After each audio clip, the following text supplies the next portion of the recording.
Hey everyone, I'm Aarti Kesarwani and good morning everybody. तो आज हम लोग पढ़ेंगे कोफिशिएंट के बारे में। बायनोमियल थ्योरम जो होता है इसमें एक टॉपिक है कोफिशिएंट्स और दूसरा एक टॉपिक और बचा हुआ है independent of x.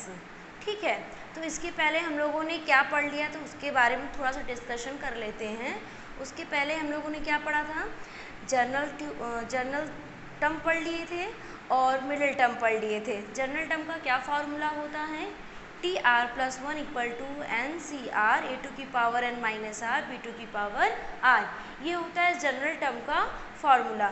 General term निकालने का तरीका भी सिखाए थे, जैसे कोई मुझे चाहिए फोर्थ टर्म या फिर फिफ्थ टर्म। अब मैं इसको एक्सपेंड करूँगी, मान लो इसको मैं एक्सपेंड करती हूँ तो पूरा कितना टर्म आएगा, इसमें 9 टर्म आएगा और मुझे चाहिए कौन सा टर्म, फिफ्थ टर्म। तो फिफ्थ टर्म निकालने के लिए मुझे इस चीज़ को पूरा एक्सपेंड करना पड़ेगा, लेकिन यहीं पर अगर जनरल टर्म का यूज़ कर लें, अगर जनरल टर्म है तो उसका जनरल टर्म का यूज़ करेंगे तो फिफ्थ टर्म आराम से निकल आएगा। मतलब पूरा हमें एक्सपेंड करने की ज़रूरत नहीं पड़ेगी और जनरल टर्म से फिफ्थ टर्म निकल आएगा। ठीक, अब यहाँ पर क्या है, middle term and even and odd number का। ठीक है, पावर अगर इवन दिया है तो 1 ऐड होके ऑड बन जाएगा और ऑड में एक ही टर्म होता है मिडल। अगर पावर ऑड दिया हुआ है तो बाद में किस में कन्वर्ट हो जाता है, इवन में। तो इवन नंबर जब बन जाता है उसमें मिडिल टर्म कितने होते हैं, 2 होते हैं। तो क्वेश्चन में कभी मिडिल टर्म निकालने को बोलता है तो वो सब भी हम लोग सीख चुके हैं। तो आज हम लोग सीखते हैं coefficient of.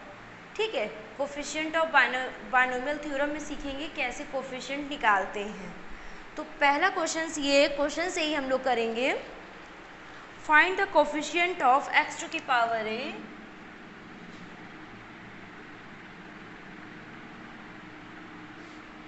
Find the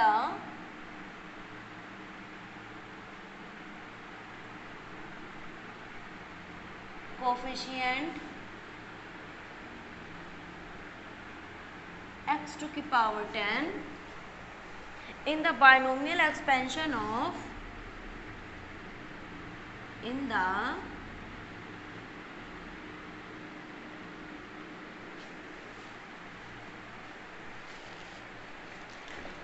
binomial expansion of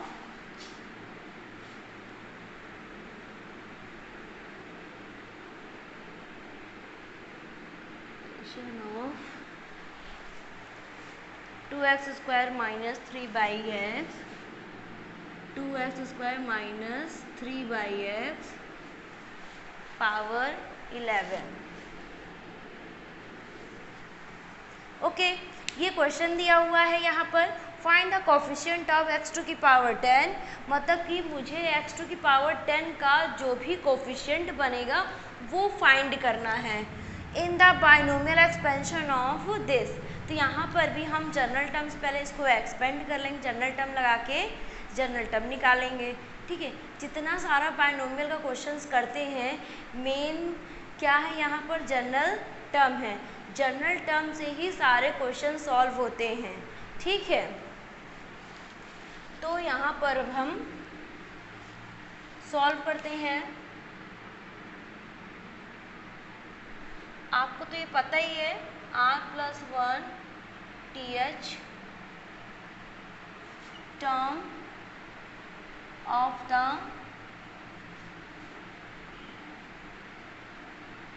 expansion a plus b की power n then tr plus 1 equal to n। मैं बार बार फॉर्मूला नहीं लिखूंगी, ठीक है। अब देखो यहाँ पर क्या है, अब आर तो कुछ पता नहीं है हमें, तो आर ही रहेगा। यहाँ पर 11 सी आर एक ही जगह पे क्या है, 2x square power 11 minus r और b की प्लेस पे माइनस 3 बाई एक्स और r। इसको अरेंज कर लेते हैं। ये हो जाएगा 2 की पावर 11 माइनस आर और ये हो जाएगा 22 माइनस 2r। अब आर तो पता नहीं है इवन है कि ऑड है, जब निकालेंगे तो पता चलेगा, है ना। तो इसको ऐसे अलग कर देते हैं, इसको अलग कर देंगे।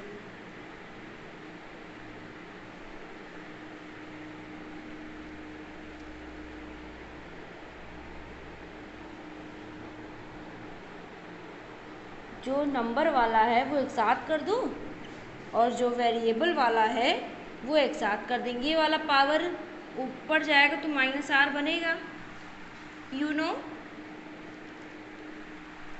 ठीक है। ये 3 की पावर आर, ये x2 की पावर आर अपॉन में ऊपर जाएगा तो x2 की पावर माइनस आर। इतनी बेसिक तो आती होगी कैलकुलेशन, है ना। चलो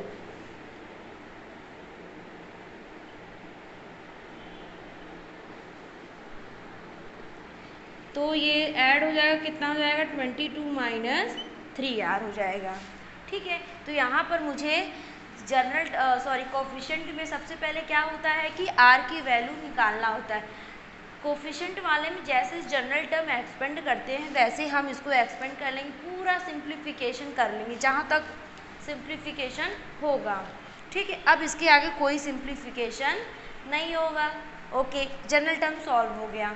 अब यहाँ पे कोफिशिएंट की बात कर रहा है, find the coefficient of x2 की पावर 10। तो यहाँ देखो x2 की पावर 10 है और यहाँ पे देखो कोफिशिएंट, यहाँ पे भी क्या x की पावर ये है, तो x की पावर 10 और ये भी x की पावर है, तो जो भी x की पावर वाले हैं उसको हम कंपेयर करके r की वैल्यू निकाल लेते हैं, है ना।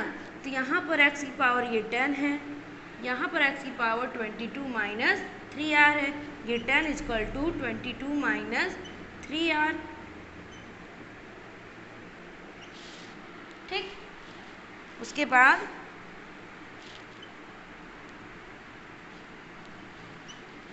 तो r की वैल्यू कितनी आ गई, 4 आ गई। r की वैल्यू कितनी आ गई, 4 आ गई। अब r की वैल्यू आ गई है, चलो अब इसमें पुट कर देते हैं। इसमें जब हम इसमें पुट कर देंगे तब हमें क्या देखने को मिलेगा, r की वैल्यू यहाँ 4 + 1 11c4 और 2 की पावर 11 माइनस 4 और -1 की पावर r और 3 की पावर 4 और जाएगा 22 माइनस 3 4 जा 12। क्या आपको यहाँ दिख रहा है, क्या दिख रहा है, ठीक, ओके। 11c4, 11 में से 4 कितना आ जाएगा, 11, ये पावर देखो इवन है तो इसलिए पॉजिटिव हो जाएगा, 3 की पावर 4 यहाँ आ जाएगा 10। अब देखो x की पावर जो हम यहाँ पे दिया रहे, मतलब जो यहाँ दिया रहेगा r की वैल्यू निकालने के बाद जब यहाँ पे हम पुट करेंगे यही चीज़ बनना चाहिए, यही चीज़ देखो यहाँ बना है। तो ये पूरा क्या है, x की पावर 10 का ये क्या है, पूरा कोफिशिएंट है, ये क्या है, पूरा कोफिशिएंट है। बस हो गया। अब क्या, कोफिशिएंट ऑफ x की पावर 10 इक्वल टू 2 की पावर 7, 3 की पावर 4, 11c4, यही आपका आंसर है। देखो देखो बच्चों, क्या है ये, r+1 ts टर्म लेंगे, जनरल टर्म निकालेंगे, एक्सपेंशन वो दिया हुआ है। जनरल टर्म का फॉर्मूला ये होता है, a की जगह पे 2x² था, इन दोनों का डिफरेंस होता है। n की जगह पे मेरा 11 है तो 11 माइनस r हो जाएगा, b की प्लेस में -3/x है, जो यहाँ है वही यहाँ पे हो जाएगा, ठीक। फिर उसके बाद क्या करेंगे, अरेंज करते हैं। ये 11 माइनस जो r है एक बार इस पर भी आएगा और एक बार इस पर भी आएगा, ये वाला इससे प्रोडक्ट हो जाएगा। -1 की पावर r कर दिए, अलग कर दिए, 3 की पावर r मतलब 3/x की पावर होल पावर क्या है, r है, 3/x, 11c_r 2 की पावर 11 माइनस r, -1 की पावर r, 3 की पावर r, और ये 3 की पावर r हो गई, यहाँ पे x की पावर r ऊपर जाएगा तो -r हो जाएगा, ठीक। यहाँ पे सेम था, पावर ऐड हो गया, इसके बाद इसको लेकर इससे कंपेयर कर दिया, r की वैल्यू 4 आ गई। हर बार यही करना है, जब 4 आ गया फिर इसी को जाके इसमें हम क्या कर देंगे, सब्स्टिट्यूट कर देंगे। जैसे सब्स्टिट्यूट करेंगे वैसे ही x⁻10 क्या होगा, बन जाएगा और हम उसका कोफिशिएंट निकाल लेंगे। कितना इजी है।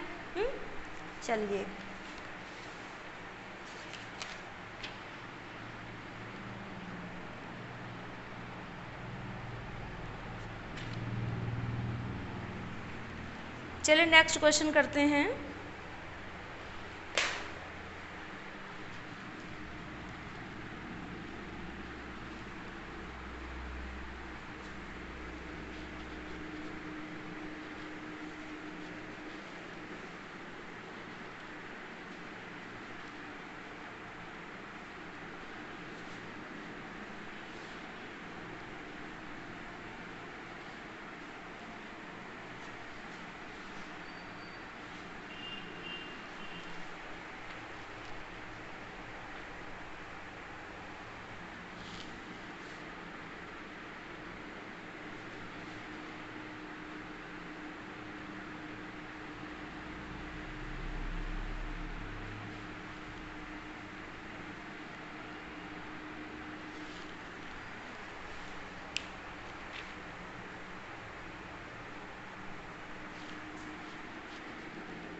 चलिए इसे आप करके दिखाइए जल्दी से।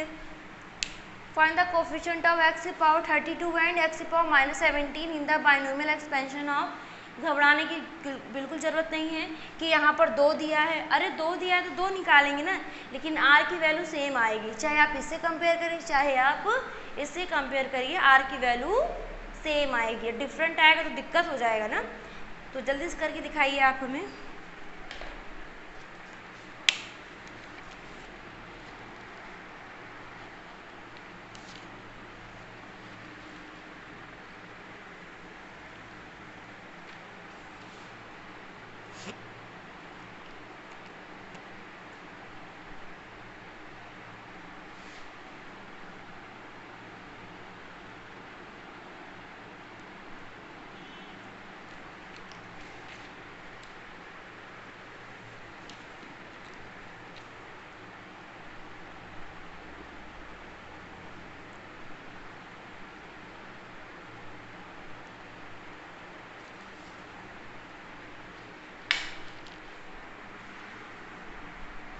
देखिए हम कर रहे हैं, यहाँ से पहले जनरल टर्म क्या है, TR+1 = 15CR x⁴ 15 - r -1/x³ r, ठीक। 15CR यहाँ मल्टीप्लाई करेंगे,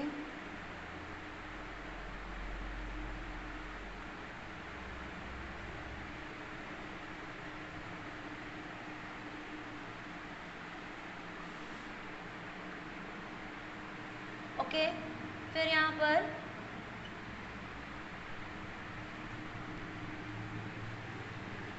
ये बेस से पावर ऐड हो जाएगी, तो 60 - 4r - r,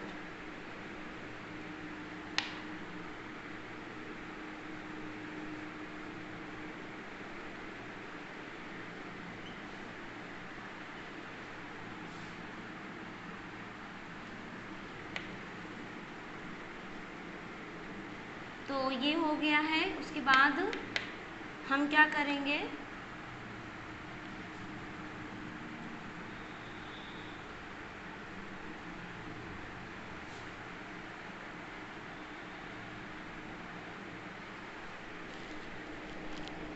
(32 = 60 - 7r और 7r = 60 - 32।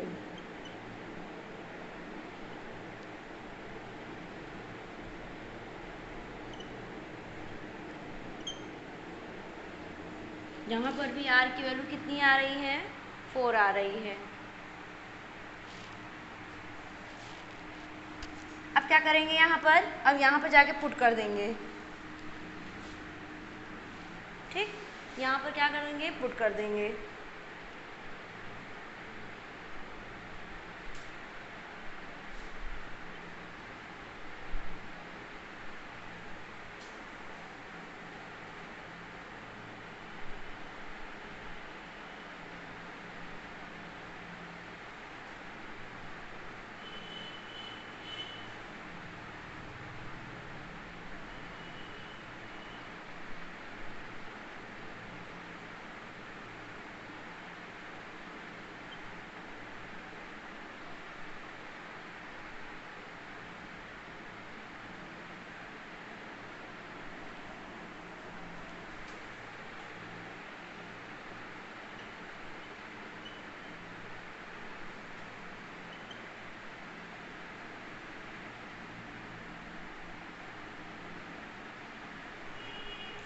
देखो यहाँ पर x की पावर 32 का तो कोफिशिएंट निकल आया है ना, x की पावर 2 का क्या हुआ, कोफिशिएंट निकल आया।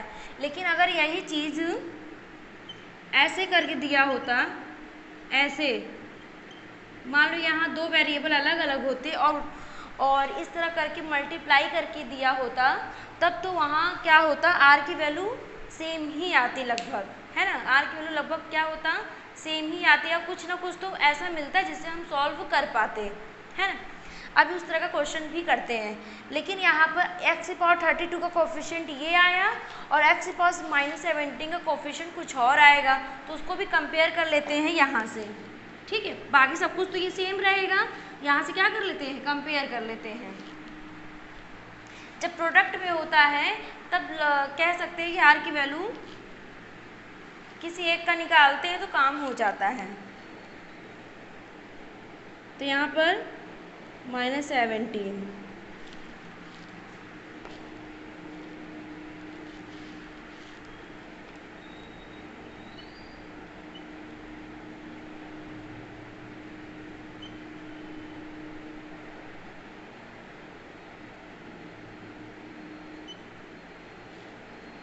यहाँ पर r की वैल्यू कितनी आ गई, 11 आ गया, तो यहाँ पुट कर देंगे 11 + 1 15 से 11 -1 की पावर 11 और ये 60 - 7 × 11,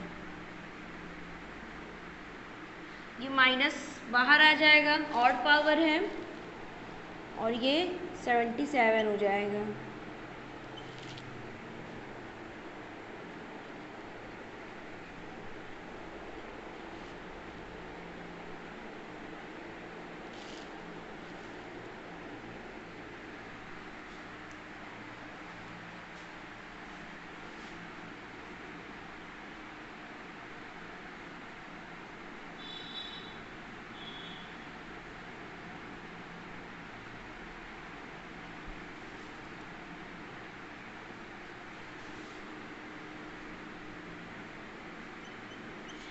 देखो हर बार क्या हो रहा है, हम जो लेते हैं कोफिशिएंट वही कोफिशिएंट यहाँ पर बनेगा, ऑफ कोर्स बनेगा। अगर नहीं बनता तो इसका मतलब आपने कुछ गड़बड़ किया या फिर r की वैल्यू गलत लाई है।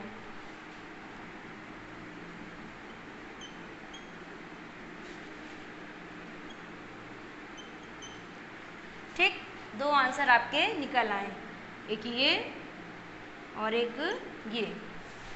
तो फाइनली आपको कोफिशिएंट सॉल्व करने आ गया है। कैसे करते हैं, जनरल टर्म्स ओपन करते हैं, उसके बाद जो भी कोफिशिएंट में मतलब दिया रहता है x के पास, उससे क्या करते थे, कंपेयर करके r की वैल्यू निकाल लेते हैं।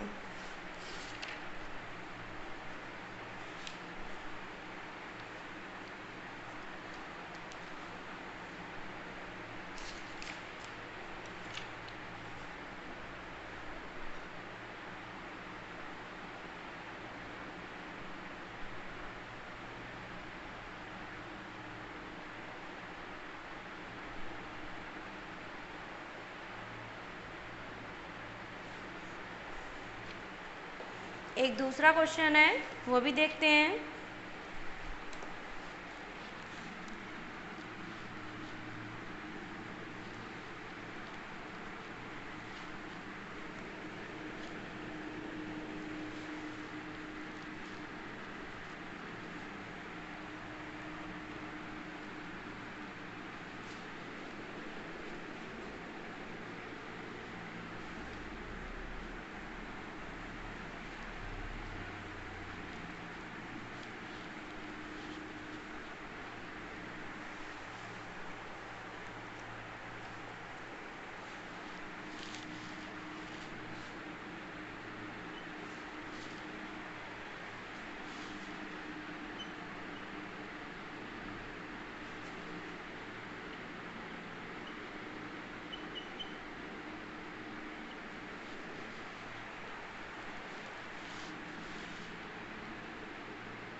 अब यहाँ पर देखो ये क्या है, प्रोडक्ट में है ना।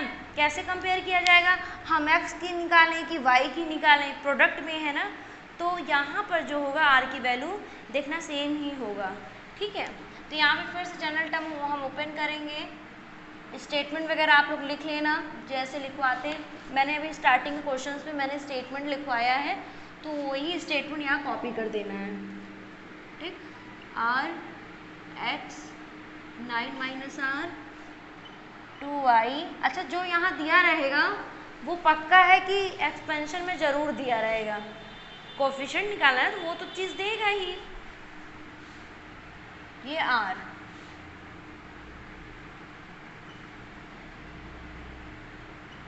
ये 2 की पावर r, ये y की पावर r, ठीक है। हाँ, अब देखो r x वाले x से अगर कंपेयर कर दें तो क्या हो जाएगा,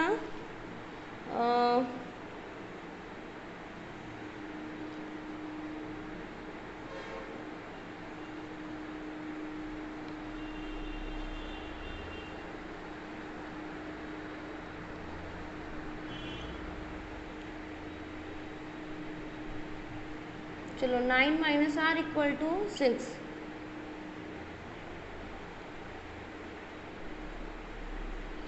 y का भी निकालते हैं तो क्या हो जाएगा, r इक्वल टू 3, देखो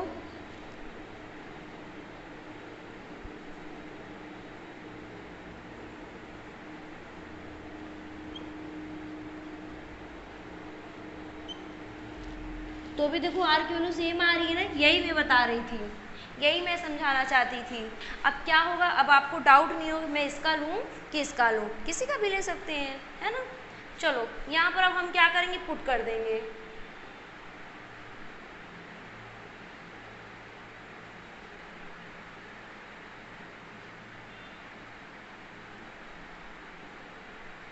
ओ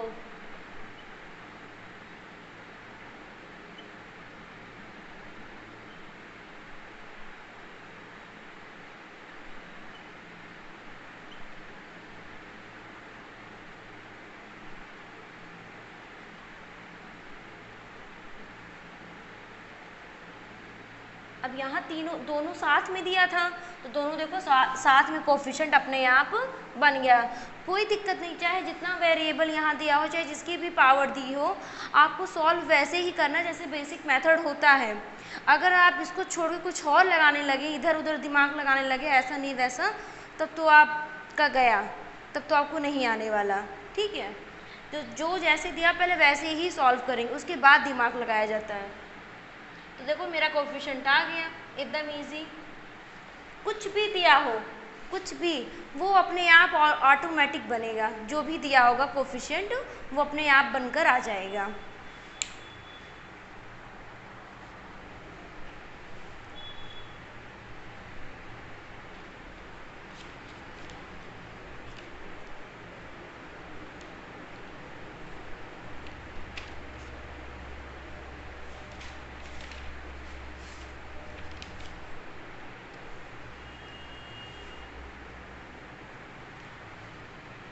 अब हम लोग पढ़ने वाले हैं independent of variable of x, ठीक है। मतलब कि इंडिपेंडेंट रहेगा, मतलब एक्स की पावर, तब हम कैसे निकालेंगे टर्म्स, ठीक है। तो वो हम सॉल्व करते हैं, on finding the terms independent of variable x.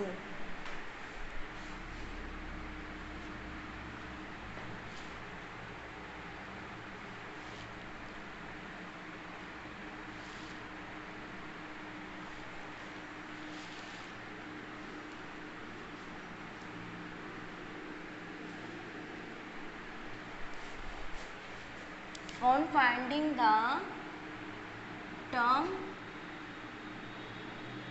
independent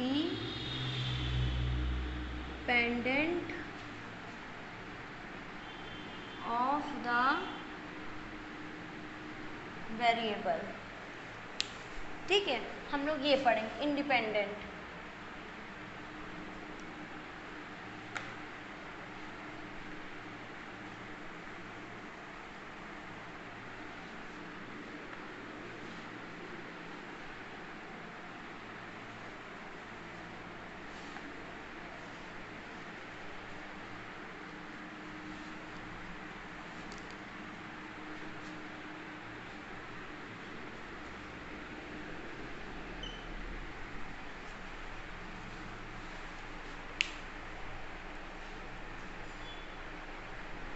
finding the term independent of x,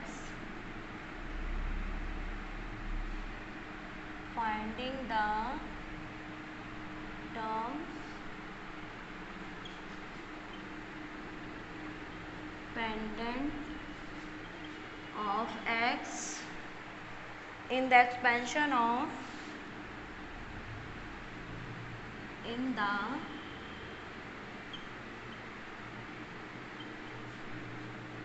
expansion of 3x square minus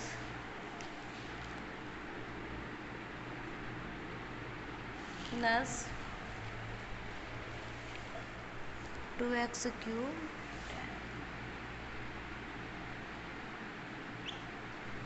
ठीक है। Find the terms independent of x, है ना, independent of x in the expansion of this, ये दिया हुआ है। और independent of x मतलब कि एक्स पर वो डिपेंडेंट नहीं है, तो इसको भी हम जनरल टर्म से ही ओपन करेंगे, इसको भी क्या करेंगे, जनरल टर्म से ही ओपन करेंगे।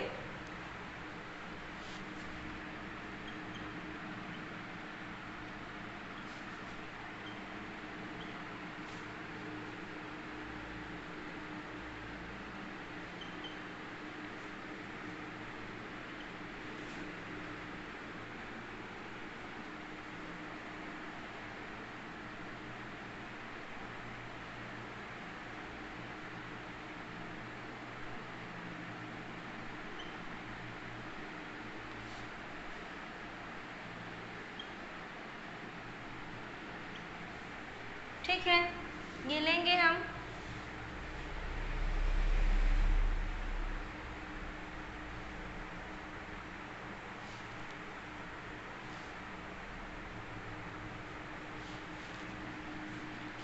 Late r plus 1 ts term be independent of x, independent of x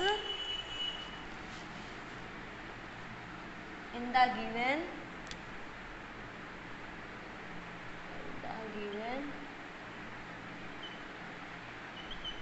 given expression tr plus 1 is equal to 10 cr 3x square 10 minus r minus 1 by 2x cube r, तो ये हो जाएगा 10 cr 3 की power 10 minus r और x की power 22 minus r, ये जाएगा minus 1 की पावर r और ये जाएगा 1/2 की पावर r, और ये हो जाएगा, मतलब एक तरफ से देखा जाए तो ये पूरा अलग ऐसे हो जाएगा, है ना। और इसको हम और सिंप्लीफाई कर लेते हैं।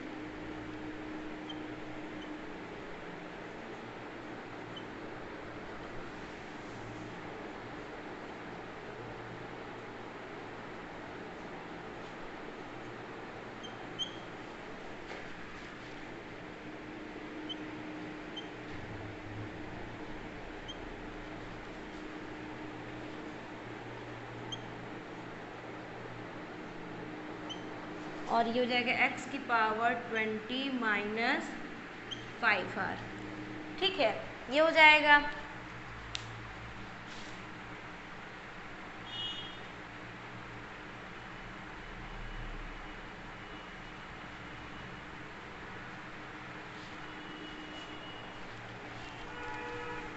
हो गया। यहाँ तक करने के बाद अब हम लोग जैसे वहाँ पर वो करते थे, कोफिशिएंट के लिए करते थे, जो भी पावर दी रहती थी x का, उससे हम लोग कंपेयर करके r की वैल्यू निकालते थे। यहाँ पर भी सेम वही करेंगे, है ना। अब देखो यहाँ पर क्या है,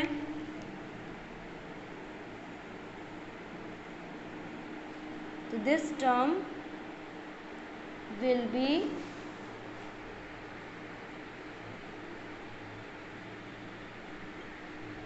इंडिपेंडेंट ऑफ एक्स, जो टर्म है वो इंडिपेंडेंट ऑफ एक्स है। यहाँ 0 के बराबर करेंगे और एक्स का कोफिशिएंट कितना है 20 माइनस 5r है, और r की वैल्यू हो जाएगा 4। r की वैल्यू कितनी हो जाएगी 4 हो जाएगा। फिर यहाँ पर हम पुट करेंगे, क्या करेंगे यहाँ पर पुट करेंगे।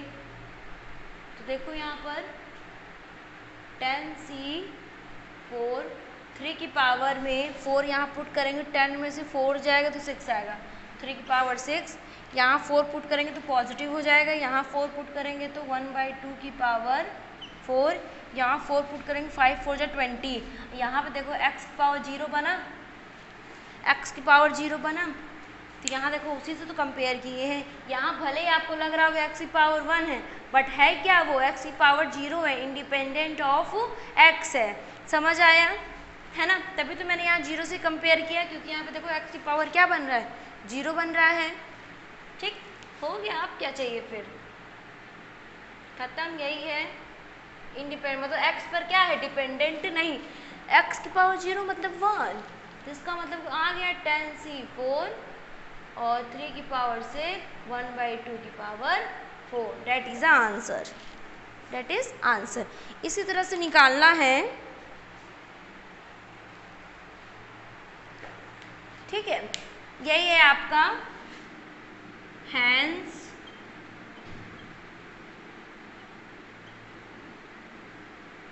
रिक्वायर्ड टर्म,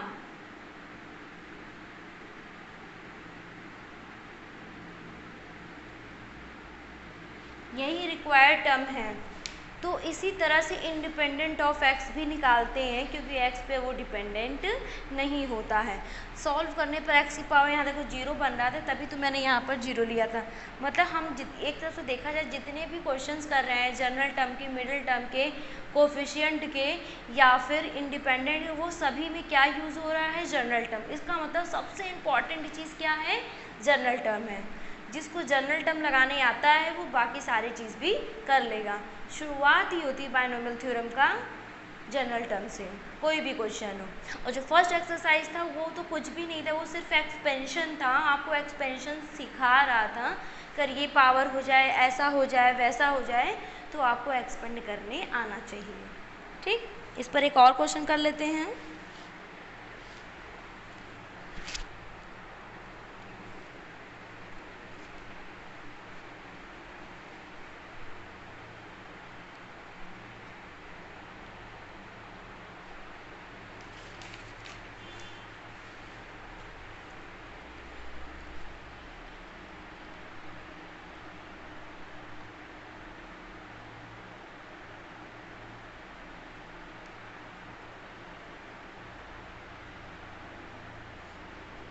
चलिए हम लोग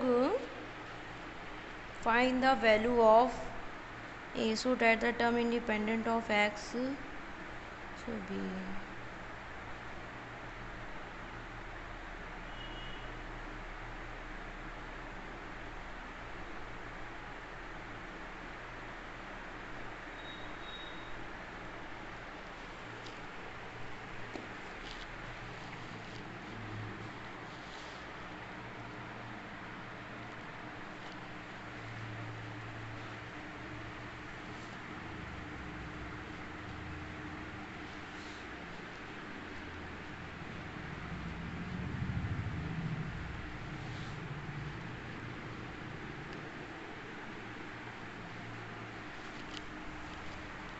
क्वेश्चन क्या है, फाइंड द वैल्यू ऑफ ए, ठीक है, find the value of A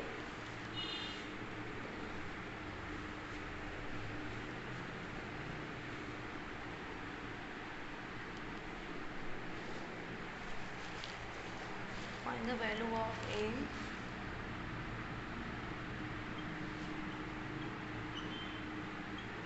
so that the term independent, so that the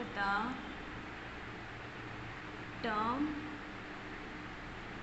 independent of x in root x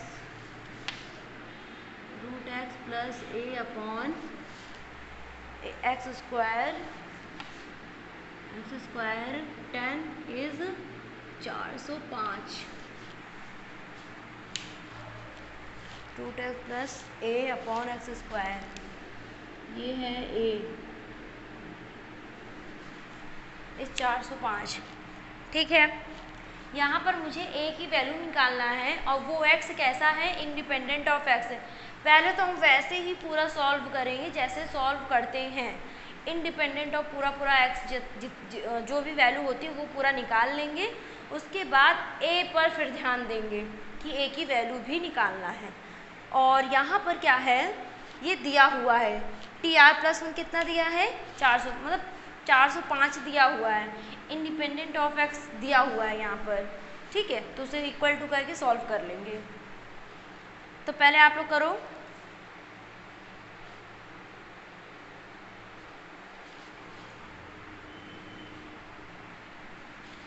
तो T R plus one equal to 10 C R root X की power 10 minus R A upon x square की power are. तो अगर 10 C are X की power 1/2 तो मतलब 10 minus are by 2 ए की power are X की पावर माइनस 2 आर। तो 10 सी आर और ये और ये ऐड हो जाएगा तो माइनस 2 आर ए टू की पावर आर। तो 10 सी आर एक्स टू की पावर 10 माइनस आर 2 2 जा 4 आर ए टू की पावर आर। तो 10 सी आर एक्स टू की power 10 minus 5 r by 2 a to की पावर आर।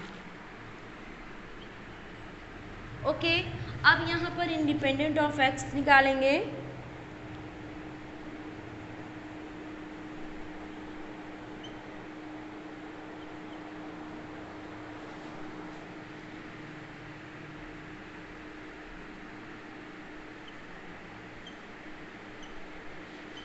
ये टर्म क्या होगा, इंडिपेंडेंट होगा। तो 10 minus 5 r by 2 equal to 0। तो 10 माइनस 5 आर इक्वल टू 0 और आर की वैल्यू 2 आ जाएगा। ठीक है, आर की वैल्यू जब यहाँ 2 आ गया तो यहाँ सॉल्व होते ज़्यादा टाइम थोड़ी ना लगेगा। ठीक है, तो यहाँ पुट करते हैं t plus 1 equal to 10 C are x to की पावर 5 2 जा 10 और ये 0 और ए टू की पावर 2। तो ये हो जाएगा इंडिपेंडेंट ऑफ एक्स और इसकी वैल्यू ऑलरेडी दी हुई है 405 equal to 10 C R A to की पावर 2। ये हो जाएगा 10 सी आर, यहाँ तो 2 है, यहाँ तो 2 है और यहाँ पर भी 2 है। ये हो जाएगा 2 equal to a square 405 10 factorial, 10 में से 2 गया 8 फैक्टोरियल और ये 2 फैक्टोरियल। ठीक है, 405 बाई 1 8 फैक्टोरियल और 2 फैक्टोरियल अपॉन 10 फैक्टोरियल।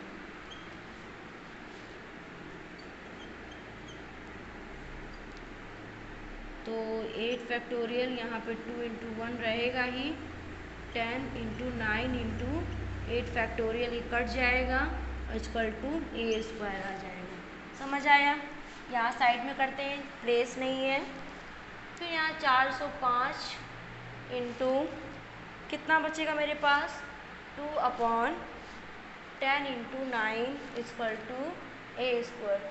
2 5 जा 10, तो यहाँ जाएगा 5 8 जा 40 5 1 जा 5 और 9 9 जा 81 और ए की वैल्यू आ जाएगा प्लस माइनस 3। फाइनली आपका ये भी क्वेश्चन सॉल्व हो गया।